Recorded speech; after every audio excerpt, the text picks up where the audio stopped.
태풍 속에서도 우리를 지켜주시는 하나님을 찬양합니다.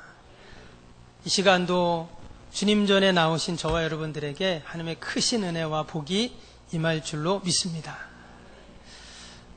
예전에 놀거리가 많지 않던 어린 시절 아이들하고 숨바꼭질했던 그런 기억이 납니다. 한 번은 명절 때였는데요.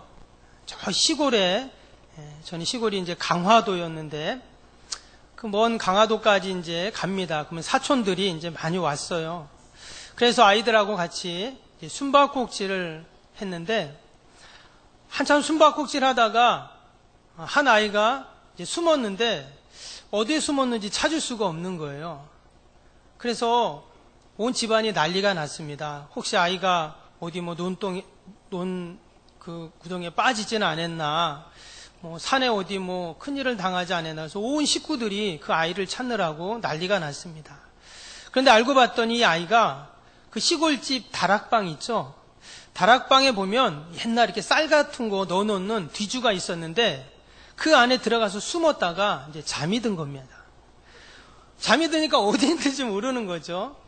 그래가지고 한참을 찾고 난리를 폈던 그런 일이 있었습니다. 제가 자료를 찾아보니까 이 숨바꼭질이라는 놀이가 상당히 오래되고 역사적인 그러한 놀이입니다. 또 우리나라뿐만 아니라 이 외국에도 이 숨바꼭질과 비슷한 놀이들이 있습니다. 중국에는 미장이라는 놀이가 이제 우리의 숨바꼭질과 같고요. 일본에도 가쿠포렌포라는 그런 이제 숨바꼭질 놀이가 있습니다. 영국에는 하이드 앤 시크라고 해서 숨고 찾는 그런 놀이가 있고요. 또 프랑스에는 카슈라는 또 이런 놀이가 있습니다. 몽골에도 있고 캐나다도 있고 이 숨바꼭질은 세계적인 이제 그러한 놀이예요. 요즘 아이들은 숨바꼭질 할까요? 안 할까요?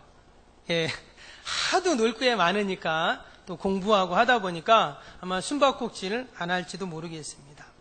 왜 갑자기 숨바꼭질 이야기를 했냐면 오늘 이사야서 말씀을 보니까 마치 하나님께서 어린아이들이 숨바꼭질 하듯 숨어 계시는 하나님이다라는 그런 말씀이 나옵니다. 오늘 15절 다시 한번 보면 진실로 주는 스스로 숨어 계시는 하나님이시니이다 이랬습니다. 지금 하나님께서 숨어 계시다 이렇게 지금 말씀을 하고 있습니다. 그럼 왜 하나님이 지금 숨어 계시다 이런 말을 할까요? 숨어 계신 하나님의 의미는 어떠한 의미인가? 오늘 함께 말씀을 통해서 살펴보고 은혜를 나누겠습니다. 성경을 보면 하나님은 늘 자신을 드러내시고 계시하시는 그런 하나님이십니다.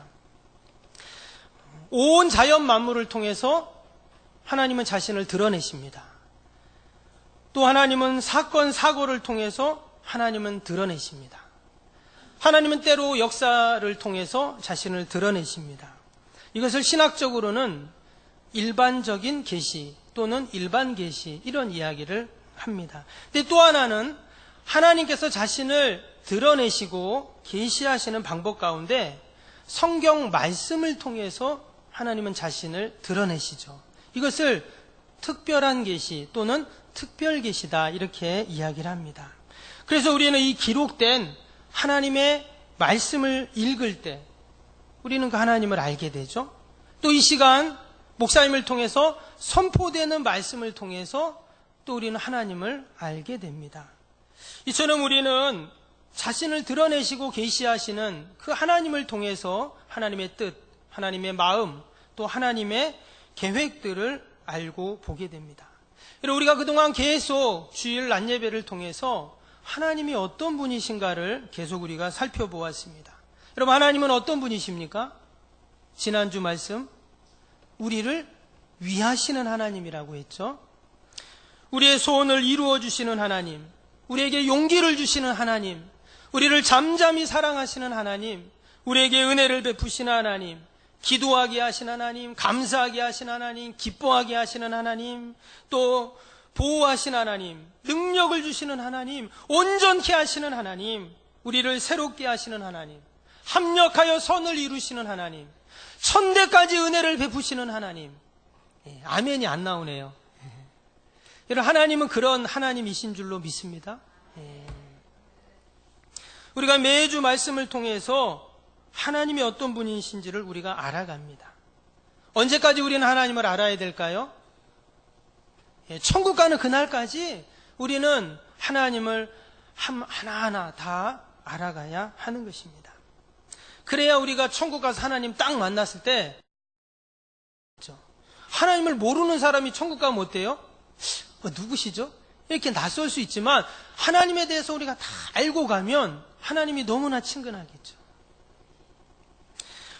오늘 이사 15절에는 하나님은 마치 숨바꼭질 하시는 하나님처럼 자신을 숨기시는 하나님이라고 이렇게 말씀을 합니다. 마치 술래가 어때요? 술래가 그 숨은 친구들을 막 찾는 것처럼 마치 하나님이 숨어 계시다 이렇게 말씀을 하고 있습니다. 근데 이와 비슷한 말씀이 욥기서에도 나옵니다. 욥기 23장 8절 9절에 보면요, 욥이 이렇게 고백합니다. 내가 앞으로 가도 그가 아니 계시고 뒤로 가도 보이지 아니하며 그가 왼쪽으로 일하시나 내가 만날 수 없고 그가 오른쪽으로 돌이키시나 배울 수 없구나. 욥이 얼마나 많은 고난과 연단을 받았습니까? 물질에 대한, 자녀에 대한, 또 건강에 대한, 또 가정의 그의 삶 가운데 전무후무한 그러한 이중 삼중의 그러한 그런 고난을 당했습니다. 이번에도 보니까 여러분 태풍이 어마어마하죠? 이름이 뭡니까? 타파.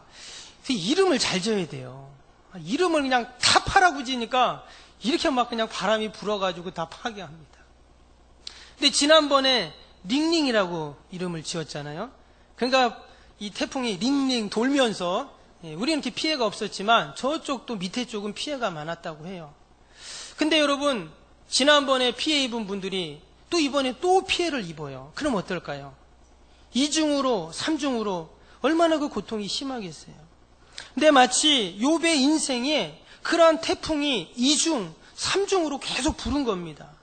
아무리 주위를 둘러봐도 살펴보아도 그가 그렇게 믿고 의지하고 섬기던 하나님이 안 보이는 거예요. 마치 하나님이 꽁꽁 숨어 계신 것처럼 그렇게 하나님을 찾을 수가 없는 겁니다. 여러분 이럴 땐 어떻게 해야 될까요?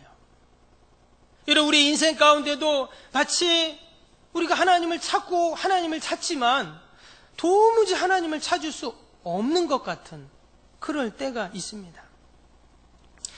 젊은 날 인생을 방황하며 방탕하러 보냈던 성 어거스틴이 있습니다. 그는 자신의 마지막 삶을 돌아보는 회고록에서 이렇게 고백했어요. 내가 하나님 품에 안길 때까지는 참 안식이 없었노라. 이런 고백을 했어요. 오직 내가 하나님 품에 안길 때 참된 안식이 있다. 이런 고백을 합니다. 여러분 하나님을 만나기 전까지 하나님 품에 안기기 전까지 우리의 인생은 늘 두렵고 평안이 없다라는 것입니다. 때문에 인간의 근원적인 두려움이 다 우리에게는 있다라는 것입니다. 그 태풍이 언제 불지 모릅니다. 어마어마한 어떤 태풍이 불지 우리는 늘 불안해하고 두려워하는 것입니다. 여러분 사람들이 왜 죽음을 두려워할까요? 죽어보지 않았기 때문이에요. 여러분 왜 청년들이 군대 가는 걸 두려워할까요? 군대 안 가봤기 때문에 그런 거예요. 아직 경험해보지 못한 세계, 그것이 우리의 두려움과 염려인 것입니다. 부모와 함께 손을 잡고 가던 어린아이가 있습니다. 그런데 그 엄마 아빠가 눈에서 보이지 않아요. 그 아이는 불안하거든요. 동일하게 우리의 천부 되신 그 하나님이 우리 눈에 보이지 않을 때, 우리가 찾을 수 없을 때 두려워할 수밖에 없는 것입니다.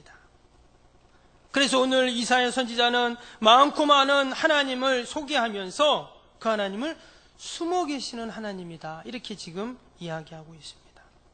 여러분 정말 하나님께서 숨어 계실까요? 과연 숨어 계시는 하나님의 의미가 뭘까요?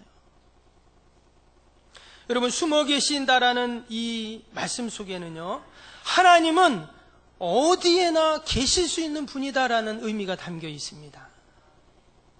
그것을 알 수 있는 것이 오늘 6절인데요. 위에 6절 말씀 다시 한번 보겠습니다. 6절을 보시면 해 뜨는 곳에서든지 지는 곳에서든지 나밖에 다른 이가 없는 줄을 알게 하리라. 나는 여호와라. 다른 이가 없느니라. 여러분, 하나님께서는 그래, 나 숨어 있으니까 니들 한번 찾아봐, 이런 하나님이 아니라는 거예요. 마치 그 다락방 뒤지 속에 숨어서 온 가족들을 골탕 먹였던 우리 사촌, 그 같은 그런 하나님이 아니라는 거예요. 더욱이 하나님의 택한 백성들이 어려움을 당하고 있을 때 하나님은 결코 외면하거나 또는 모른 척하는 하나님이 아니다라는 것입니다. 예를 들어서 멀쩡했던 집에 아이가 갑자기 밤에 배가 아프다고 막 뒹굴기 시작합니다. 그럼 부모는 어떻게 할까요? 세상에 모른 척하는 부모는 아무도 없습니다. 그 아이를 들쳐업고 그 밤에 응급실로 달려가는 것이죠. 그것이 밤이든 낮이든 새벽이든 부모된 입장에서 아파하는 자녀를 그냥 두는 부모는 아무도 없기 때문입니다. 하나님도 마찬가지입니다. 6절에 뭐라고 했어요? 나밖에 다른 이가 없는 줄 알게 하리라 그랬어요. 그래서 하나님께서는 해 뜨는 곳이든 해 지는 곳이든 어디든 또 언제든지 여러분 나와 함께 하시고 나를 도와주시는 하나님이신 줄로 믿습니다. 15절에 보니까 하나님은 숨어 계시는데 어떻게 숨어 계신다고 말했냐면요, 15절 다시 한번 보면 스스로 숨어 계시는 하나님이다 이런 말을 했어요. 여기서 스스로라는 말이 참 중요합니다. 누구에 의해서 수동적으로 하나님은 숨으신 것이 아니라 스스로 이렇게 말했어요. 이 말은 다른 말로 하면 하나님의 계획과 뜻과 섭리 가운데 숨어 계시는 하나님이시다 이런 말이에요. 하나님은 늘 스스로 일하십니다. 하나님은 스스로 역사하시는 그런 하나님이세요. 예레미야 33장 2절에 보면 이를 행하시는 여호와 또 그것을 만들어 성취하시는 여호와라고 그렇게 분명히 말씀하셨어요. 하나님은 세상을 창조하시고 지금까지 늘 스스로 일하십니다. 하나님 누가 옆에서 빛 좀 만들어 주세요 이래갖고 빛을 만든 분이 아니세요. 그냥 하나님이 빛이 있으라 이렇게 하나님 스스로 말씀하셨습니다.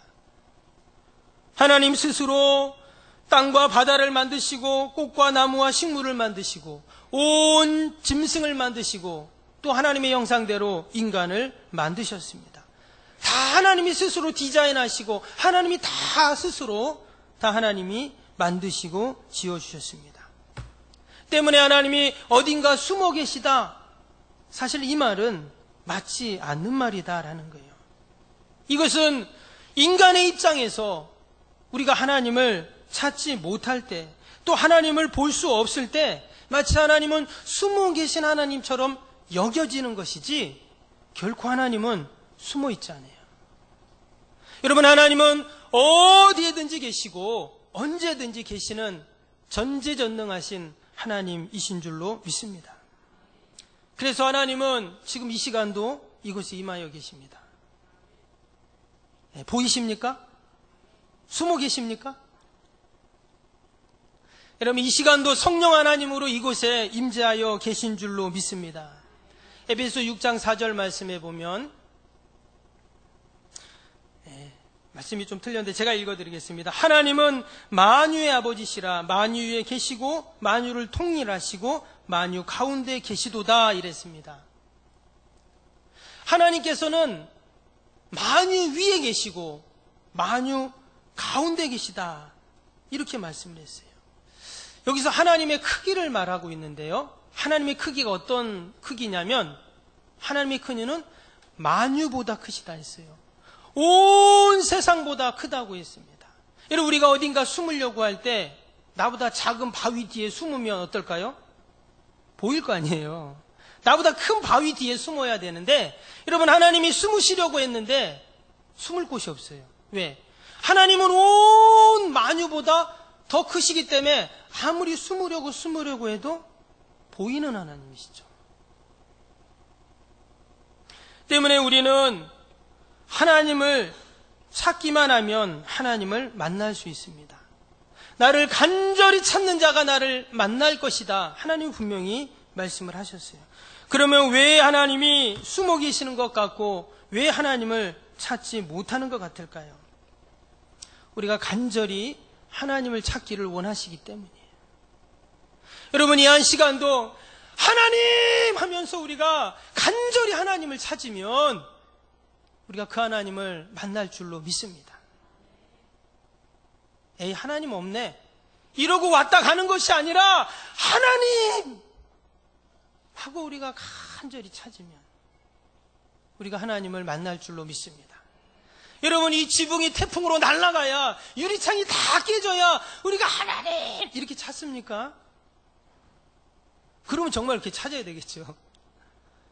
그러나 우리가 늘 하나님을 간절히 찾고 그 하나님을 만나기를 원하고 소망하면 우리는 하나님이 내 옆에 계시고 나와 함께 하시고 나를 도와주시는 것들을 우리가 경험케 될 줄로 믿습니다.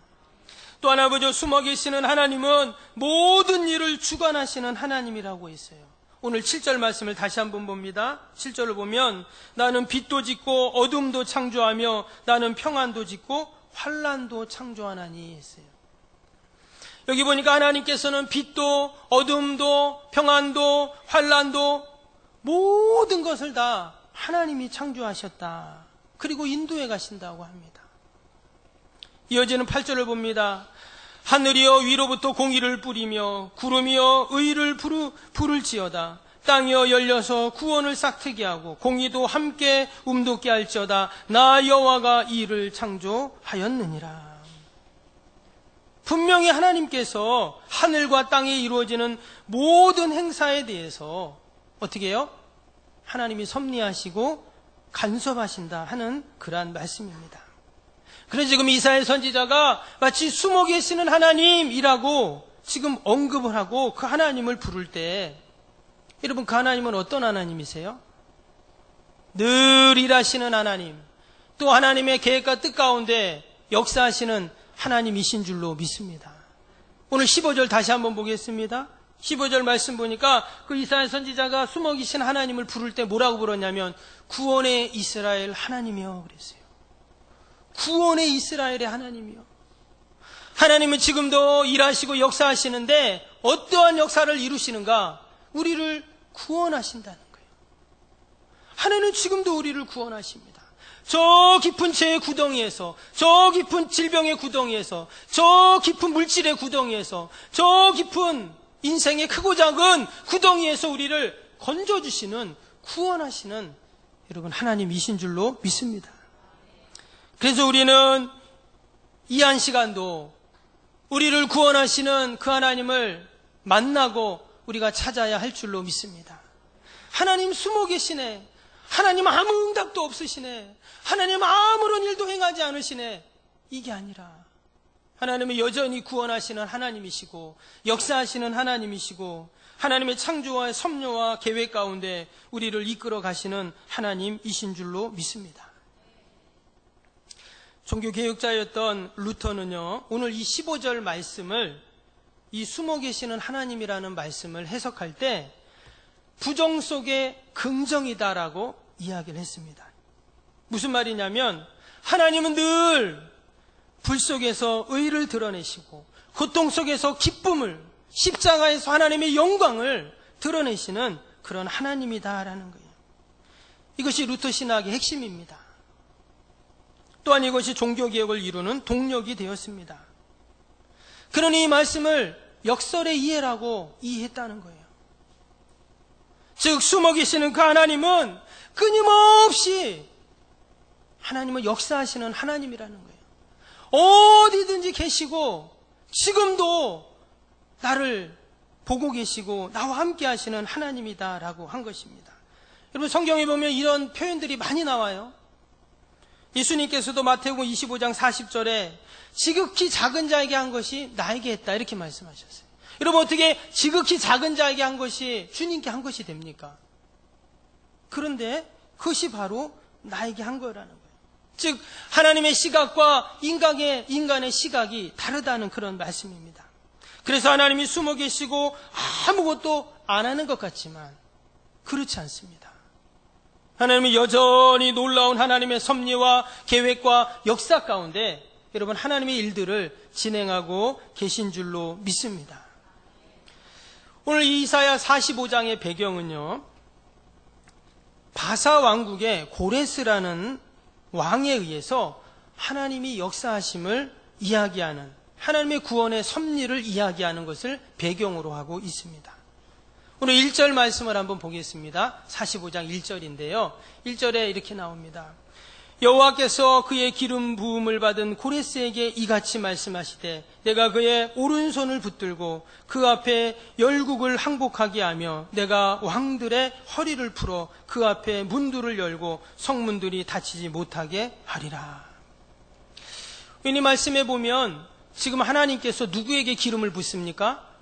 고레스에게 기름을 부었다, 이런 표현이 나왔어요. 근데 여러분, 이 고레스라는 왕은 이방왕입니다. 하나님을 모르는 왕이에요. 저 바사라는 제국의 왕입니다. 이스라엘을 다스리는 그러한 왕이었어요. 그런데 이런 왕에게 하나님이 기름을 부으셨다는 거예요. 하나님이 세우셨다는 거예요. 왜 이런 말씀이 나왔는가? 뿐만 아니라 지금 이 고레스 왕이 한 일에 대해서 쭉 설명을 합니다. 뭐라고 했어요? 그의 오른손을 붙들고, 하나님이 그의 오른손을 딱 붙들어 주시는 거예요.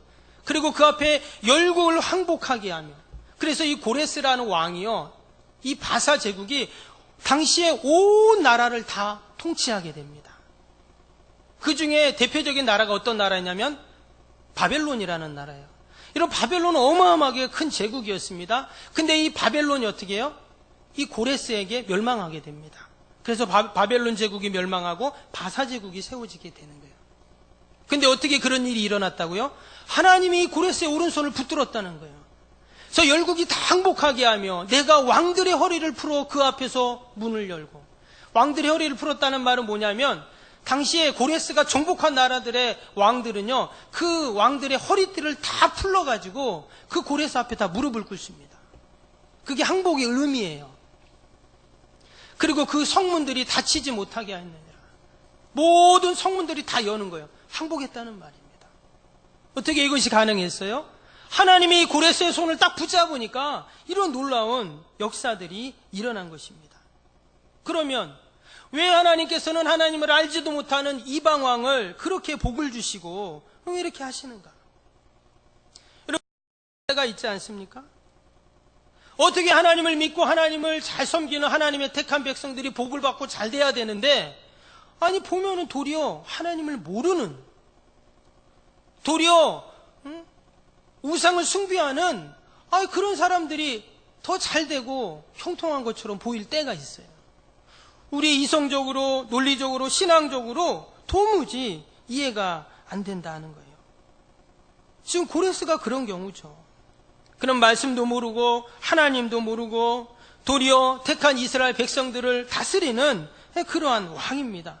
그런데 이처럼 막 흥왕하는 거예요. 그런데 여러분, 이 안에 하나님의 뜻이 담겨져 있다라는 거예요. 여러분, 나중에 어떤 일이 일어납니까?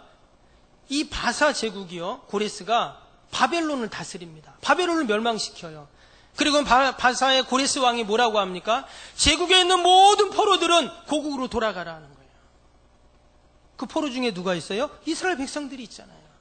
만약에 바벨론이 계속 자신들을 다스렸다면 이스라엘 백성들은 고국으로 돌아갈 수 없습니다. 지구상에서 이스라엘의 나라는 지워져 버렸을 거예요. 그런데 하나님께서 이 고레스를 들으셔서, 고레스를 흥왕하게 하셔서 그를 통해서 이스라엘 백성들이 다시 그 고국으로 귀환할 수 있는 길을 열어주신 거예요. 이처럼 하나님의 놀라운 계획과 뜻이 그 안에 숨겨져 있었다라는 것입니다. 여러분, 하나님은 숨어 계신 하나님이 아니십니다. 하나님은 아무 일도 안 하시는 하나님이 아니십니다. 하나님은 지금도 열심히, 하나님은 충성을 다해서 하나님의 구원의 역사를 이루어 가시고 하나님의 선한 뜻을 펼쳐가고 계신 줄로 믿습니다. 여러분, 그럼 우리에게 필요한 것이 뭘까요? 우리는 숨어 계시는 그 하나님께 절대 주권이 있음을 우리는 인정하고 도리어 하나님의 숨어 계심이 우리에게 유익함을 우리는 믿어야 하는 것입니다. 고레스는 분명히 여호와 하나님은 많은 신들 중에 유대인들이 믿는 그냥 한 지역의 신으로만 그는 여겼을 것입니다. 그리고 자신들이 섬기는 신이 있잖아요. 당연히 바사 왕국에도 신이 있어요. 그리고 자기들이 섬기는 그 신이 여호와 하나님보다 더 큰 신이다. 그렇게 분명히 그는 생각을 하고 있었을 것입니다. 그런데 하나님은 그런 고레스에게 기름을 부으셨다 이렇게 말씀하셨어요. 심지어 예레미야 25장 9절에 보면 바벨론 왕 느부갓네살을 종 이렇게도 하나님은 표현을 하신 적도 있습니다. 하나님은 때로 이처럼 하나님을 섬기지 않는 불신자들도 하나님은 사용하셔서 하나님의 도구로 하나님은 사용하세요. 그렇다고 하나님께서 그들을 구원하셨냐? 그런 것은 아닙니다. 여러분, 전적 달려 있습니다. 하나님을 경외하지 않는 자들은 반드시 마지막에 하나님의 심판을 받게 되어 있습니다. 그래서 아마 고레스도 또 느부갓네살도 다 그들은 하나님의 심판을 받았을 것입니다. 하나님이 그냥 한때 그들을 사용하신 것이죠. 그러면 왜 사용하셨는가?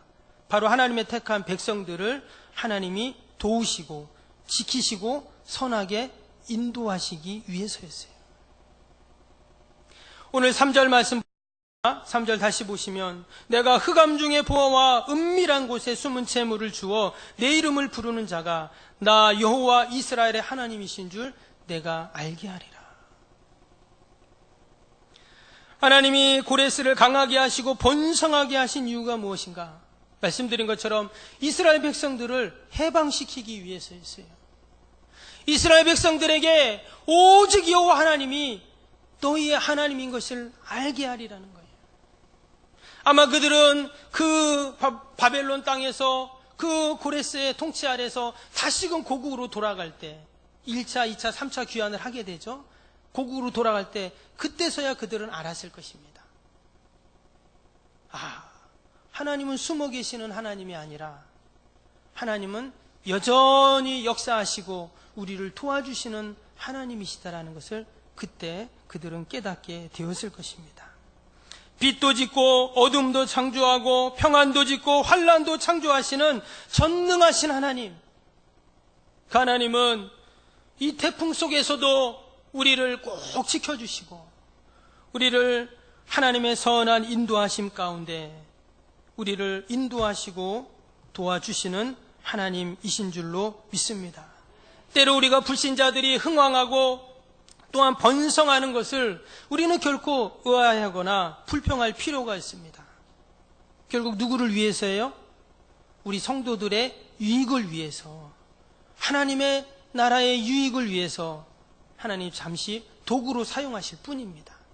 그리고 결국은 하나님의 이름을 부르는 자들을 하나님은 도우시고 택하시는 줄로 믿습니다. 오늘 3절 말씀에 내 이름을 부르는 자가, 주의 이름을 부르는 자가 오직 하나님의 택한 백성들이 그러한 은혜와 복을 받게 됩니다. 우리가 한 주간도 하나님의 이름을 부르면서 늘 나를 구원하시고 도우시는 그 하나님을 찬양하는, 또 하나님께만 영광 돌리는 저와 여러분이 다 되시기를 주님의 이름으로 축원합니다. 기도하겠습니다.